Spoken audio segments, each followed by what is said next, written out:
네, 고린도전서 7번째 시간입니다. 오늘부터는 2장 6절에서부터 16절까지 말씀을 볼 텐데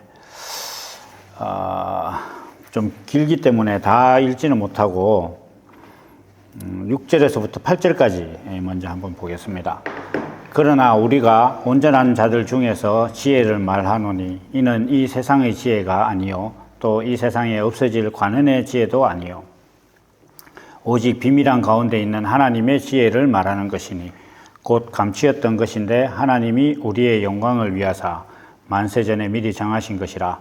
이 지혜는 이 시대의 관원이 하나도 알지 못하였나니 만일 알았다면 영광의 주를 십자가에 못 박지 아니하였으리라. 아멘. 자, 이제 그 말씀이 성령에 관한 말씀으로 이제 전개가 됩니다. 그래서 고린도전서는 비교적 성령에 대한 언급이 좀 많이 있습니다. 뒤에 가면 뭐 성령의 은사들에 대한 것도 나오고 이렇게 되는데, 우리가 이제 이 전개를 보면 1장을 시작할 때에 고린도 교회 너희에게는 구변, 그러니까 언변과 그 다음에 많은 지식도 있고, 그 다음에 그 하나님을 믿는 어떤 그 역사에 대한 하나님이 역사하신 증거도 있고, 이런 것들이 풍성하다. 능력도 풍성하고, 은사도 풍성하다. 그런데 너희가 분쟁이 있다. 이제 이렇게 시작을 하거든요.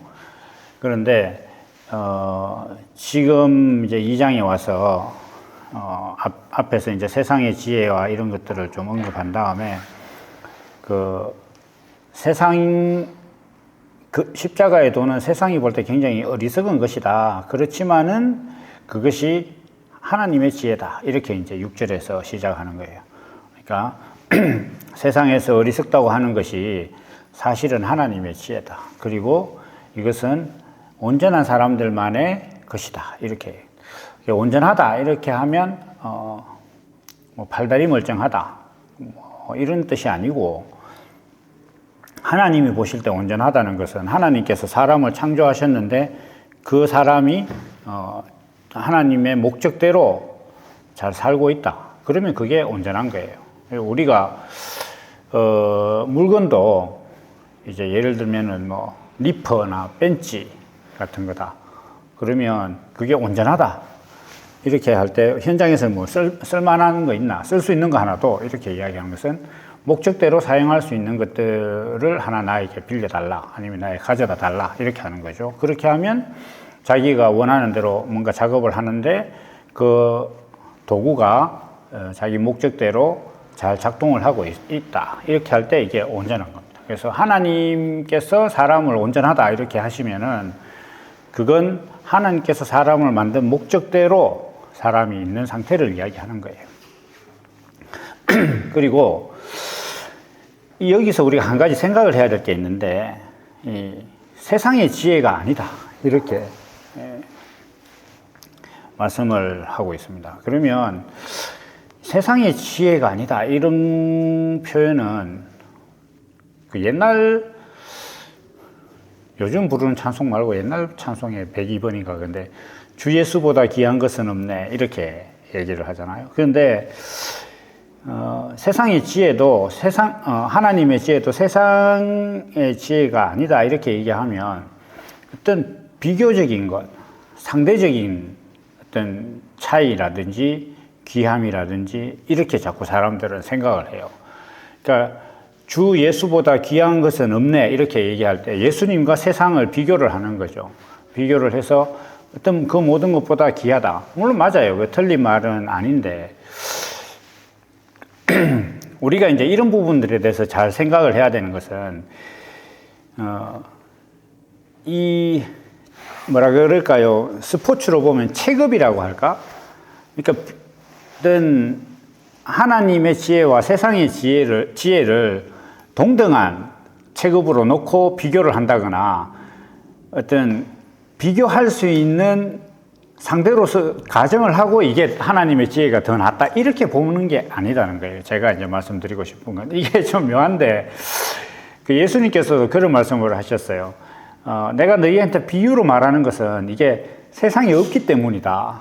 세상에 없기 때문에 비유로 말한다. 이렇게 얘기를 하는데, 사람들은 어떤 하나님의 말씀과 어떤 성령이 일으키는 역사라든지 이러한 것들을 세상에 있는 것과 자꾸 비교를 해서 비교 우위에 있는 걸로 생각을 하고, 그나마 이제 양심적으로 그 격차가, 요즘 말하는 초격차라든지 그 둘 사이는 절대로 건너뛸 수 없을 만한 그런 격차가 있는 것이다.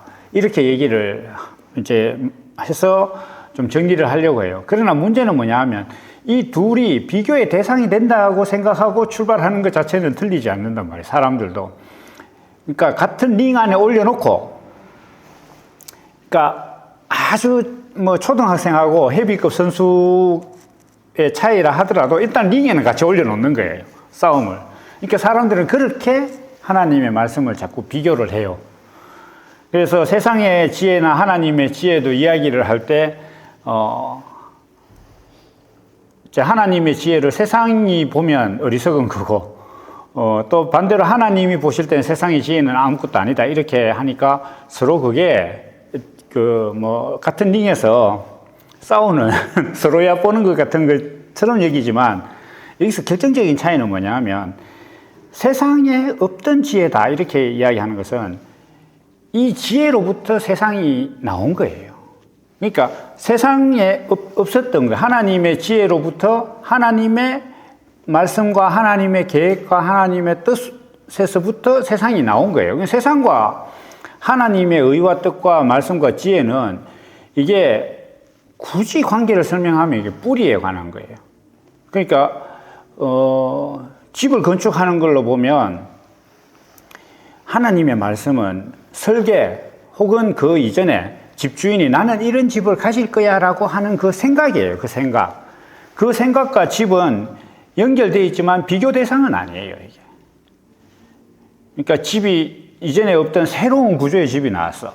그래서 새로운 구조의 집이 나왔으니까 이 새로운 구조의 집을 가지고 옆집하고 비교해가지고 야 이거는 완전히 다른 집이다 이런 개념이 아니고, 이 집은 주인이 가지고 있는 어떤 꿈과 희망, 자기 평생의 어떤 그런 생각이 형식으로 나타난 거예요. 그래서 세상의 지혜가 있고 그 꼭대기에 하나님의 지혜가 있는 이런 구조가 아니라, 역설적으로 하나님의 지혜가 뿌리가 되고 뿌리보다 더 안에 있는 어떤 양분 같은 거고 흙 속에 있던 거고 그리고 이 세상의 지혜는 그것으로부터 나온 거다 이거죠. 그래서 씨로 놓고 보면 씨가 죽고 없어진 거예요. 그러니까 이 관계가 어떻게 보면 단절된 것 같은데 거기서 다 나온 거예요. 그래서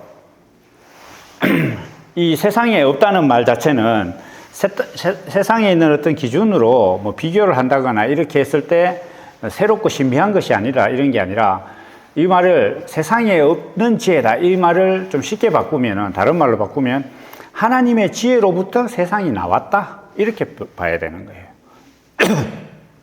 그러니까 사람은 자기 의지로 태어나지 않았기 때문에 자기가 왜 태어났는지, 자기가 어떤 이유로 존재하게 됐는지를 스스로 모르는 거예요. 그러니까 세상도 마찬가지예요. 세상도 하나님의 뜻으로부터 이게 생기고 창조됐다 보니까 세상 입장에서는 자기가 어디서 나왔는지 이걸 모르는 거예요. 자기가 스스로 조성된 게 아니니까. 사람이라는 존재도 인생의 목적 같은 걸 모른단 말이에요. 왜 모르냐? 자기가 인생을 선택한 게 아니거든. 자기가 설계를 하고 내가 이 집안에 태어나야 되겠어.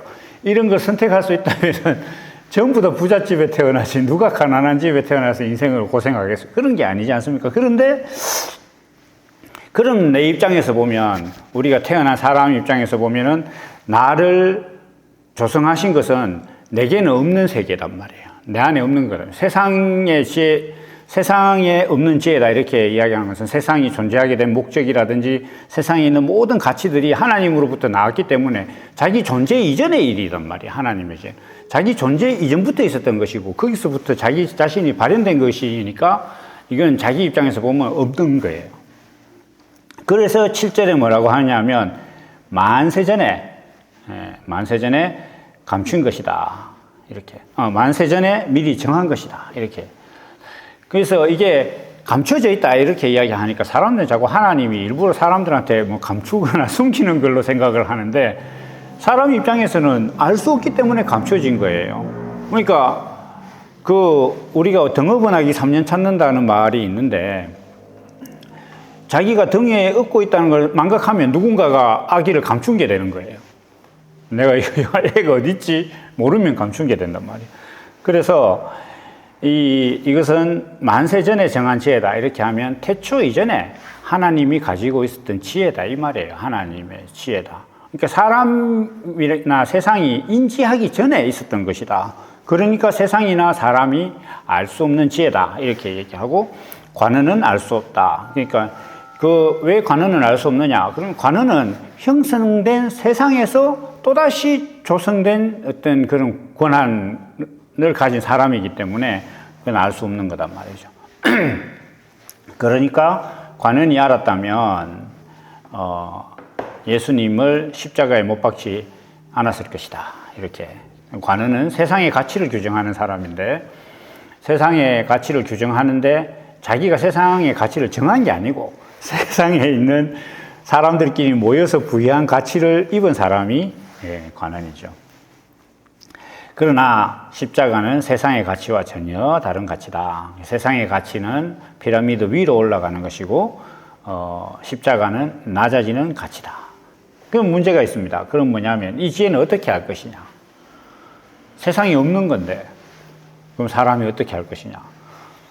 바울 사도가 6절에서 시작할 때 온전한 자들 중에는 지혜가 있다 이렇게 얘기했단 말이에요. 그러면 이 온전한 자들은 어떻게 알았느냐 이렇게 했을 때 여기에 이제 성령이 나오는 겁니다. 그래서 10절에 가면 오직 하나님이 성령으로 이것을 우리에게 보이셨다 이렇게 이제 말씀을 하는 겁니다. 그래서 이 예수님께서도 이렇게 말씀하셨어요. 요한복음에는 예수님의 말씀이 굉장히 많죠. 그런데 15장 15절에서 아버지의 모든 것을 알게 하신다. 그러니까 그리고 성령이 오시면 모든 것을 생각나게 하신다. 이건 뭐 유명한 말씀입니다. 14장 26절에 요한복음 그렇게 이제 말씀을 하신 거예요. 그리고 이걸 한번 이렇게 쭉 한번 순서대로 쭉 제가 전개를 해봤습니다. 성령은 하나님의 영이자 지혜고 태초 전부터 있었던 하나님의 지혜입니다. 그리고 하나님의 지혜로부터 세상이 나왔고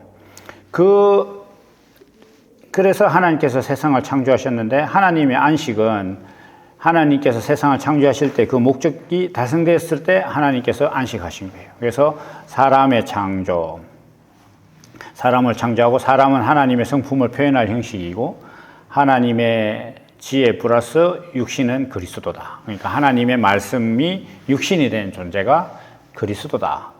그리고 예수님께서 그러한 그리스도의 본질을 보이신 거예요. 말씀이 육신이 된 사람이 어떤 사람인가를 보이셨는데 뭘 보이셨느냐? 이렇게 십자가에 스스로 낮아지는 그 모습을 보이신 거예요. 그래서 사람은 그리스도가 되는 것이 거듭남이에요. 그래서 거듭남은 우리가 잘 알다시피 물과 성령으로, 말씀과 성령으로 거듭난다. 따라서 거듭났다면 성령이 오신 것입니다.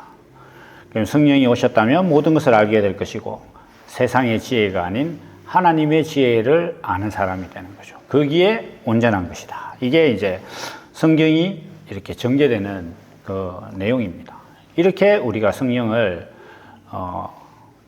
이해를 해야 되는 거예요. 뭐 성령이라고 하니까 뭐 사람을 붕붕 뛰게 한다거나 안 될 일을 되게 한다거나 이런 것들이 성령의 역사의 본질이 아닙니다. 물론 성령의 어떤 한 단면이긴 하지만 그건 성령께서는 존재하시는 목적이 있는 거예요. 그 목적대로 행하시다 보니까 막 기적도 일어나고 이렇게 하는 것이지 그걸 위해서 성령이 계시는 게 아니라는 거예요. 성령을 그렇게 인식하면 안 된다는 겁니다. 그래서 우리가 지금 고린도전서는 생각을 해보면 왜 사람들이 분쟁하느냐 이렇게 했을 때 세상의 지혜로 신앙을 본다. 세상의 지혜로. 그런데 이 세상의 지혜와 하나님의 지혜를 놓고 봤을 때 세상의 지혜가 하나님의 지혜를 보면 어리석은 것 같지만은 사실 하나님의 지혜는 세상의 것이 아니다. 그렇기 때문에 사람들이 볼 때는 세상이 없는 거니까 보잘것없는 것처럼 보이지만은 이 하나님의 뜻이 세상을 만들었다. 그러면 이 하나님의 뜻과 의를 아는 것은 무엇이냐 이렇게 했을 때 성령이 오셔서 자기가 거듭났을 때 비로소 알게 되고 온전한 자가 된다. 이 말씀을 이제 하고 있는 겁니다. 그래서 우리가 이제 이 말씀을 사실은 이 고린도전서는 교회라는 어떤 그 공동체를 향해서 말씀하고 있지만 약간 포커스를 개인으로 맞춰서 보면 구원받았다는 것은 성령이 내재된 거예요. 그러니까 우리가 이 구원이라는 것을 뭐 구원받았다는 것이 굉장히 좋은 것이니까 그냥 무조건 일단 니도 가진 걸로 생각하고 나도 구원받은 걸로 생각하자 하면서 으쌰으쌰할 일이 아니에요. 구원받았다고 했을 때 그 구원이 뭔가를 명확하게 생각해야 된단 말이에요. 구원받았다면 성령이 오셨다는 것이고 죄가 없다는 겁니다. 그러면 기도할 때 회개로부터 시작할 일이 아니에요, 그게. 그리고 내가 성령을 받았다는 것은 내가 성령으로 거듭났다는 것이기 때문에 성령으로 잉태되신 예수님과 동일한 존재가 됐다는 거예요. 그러면 내가 구원받았다고 말을 하려면 예수님처럼 되려고 노력한다 이렇게 얘기하면 안 되는 거예요. 이미 성령을 받았다는 것은 내가 예수님과 같은 한 생명 공동체예요. 하나 그리스도라는 어떤 그 더 크라이스트 안에 있는 나는 한 크라이스트로서 존재할 때 이게 그 구원을 받은 거단 말이에요. 그러면 여기서 더 나아가면 구원받은 사람은 세상의 근본과 이치를 아는 사람이에요. 왜냐? 이 세상의 지혜를 세상의 지혜가 아닌 하나님의 지혜를 아는데 이것을 아는 온전하다는 것은 세상의 지혜와 전혀 다른 것, 관원들이 알지 못하는 것, 십자가에 예수님을 도저히 못 박을 수 없는 그런 지혜를 아는 것, 근본된 지혜를 아는 것이 구원받은 사람이란 말이에요. 그래서 그 구약 성경에서는 여호와를 경외하는 것이 지혜의 근본이다. 거룩하신 자를 아는 것이 명철이다. 이렇게 말씀하셨고, 이제 이 고린도전서 뒤에 가면 6장 2절에서 성도가 세상을 판단할 것을 너희가 알지 못하느냐. 이렇게 얘기해요.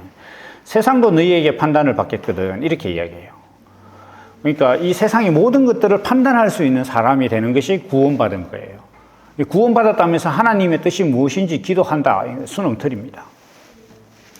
그래서 하나님의 영으로 거듭났다면 세상의 모든 이치를 알 수밖에 없습니다. 그래서 이런 사람들은 신앙 안에서 다투는 것 같은 거 없어요. 다툴 이유가 없지. 그리고 하나님이 창조하신 세상에서 창조한 목적과 지혜가 자기 안에 있는 사람은 세상의 지혜를 추구할 이유가 없어요. 이 세상이 창조되고 발현된 근원된 지혜가 자기 안에 있는데 세상의 것을 추구할 이유가 없습니다. 우리가 이제 그러면 뭐 공부하지 마란 말이냐 이런 게 아니에요. 그것도 이 지혜 안에 들어있어요. 그래서 내가 살아가는 어떤 그런 방법으로서 도구로서 이것도 해도 되고 저것도 해도 되는 어떤 그런 의미입니다. 그래서 우리가 오늘 이 고린도전서를 지금 사도 바울이 전개를 해 나가면서 사람이 교회 안에서 분쟁하는 것, 신앙을 세상적 지식으로 보는 것은 한마디로 말해서 제대로 구원받은 것이 아니다. 그러면 오늘날 교회는 어떠냐? 사람들이 구원받은 사람들이 모여 있으면 그런 일이 있을 수 있느냐? 없다는 거예요. 그게 지금 이 말씀이니까 내가 교회의 분쟁 가운데 속해 있다. 그러면 내 자신을 돌아봐야 돼요. 내가 성령의 지혜가 있는가? 이런 것들을 돌아보면서 이제 이 말씀을 쭉 따라가는 겁니다. 그래야 내 자신이 온전히 하나님 앞에서 구원받은 사람으로서의 어떤 그런 위치를, 그런 정체성을 회복할 수 있다. 이렇게 지금 말씀하고 있습니다. 오늘 여기까지 하고 또 다음 시간에 만나겠습니다. 감사합니다.